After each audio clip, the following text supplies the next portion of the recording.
If you're like me, then you've probably caught yourself rehearsing a conversation before it happens or replaying one long after it's over.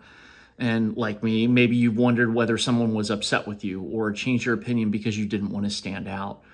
Most of us like to think that we make our own decisions, but more often than we'd like to admit, we're asking a quieter question, which is, what will other people think? Today, let's explore why approval feels so powerful and why understanding that instinct might help us live a little more freely. So the truth is, we were never meant to live alone. For most of human history, survival depended on belonging. If you were accepted by your group, you had protection, food, community, and if you were rejected, life became much more dangerous. So our brains evolved to pay very close attention to social signals, like a smile, a frown, a compliment, or a criticism. Even today, our nervous systems often react to social rejection as though something much bigger is at stake. Because in a way, they're still running on very old software.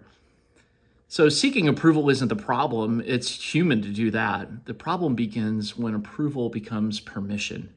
Permission to speak, permission to try, permission to be ourselves. If we wait for everyone to agree with our choices, we may never make them. So here's the strange thing. Even if we made pleasing everyone our life's mission, we would fail because people would see the world through different experiences, values, expectations, and needs. The same decision that earns one person's respect may disappoint someone else. Approval isn't a finish line, it's a moving target. So instead of asking, will everyone approve? Maybe we ask, does this reflect the person I'm trying to become? That's a question we can actually answer. Not perfectly, of course, but honestly. So today, how about you undertake one small experiment with me? Let's notice one decision that we're making, and before we make it, pause and ask ourselves, am I doing this because it aligns with my values or because I'm hoping someone else will approve? Don't judge the answer, just notice it. Awareness is often where freedom begins.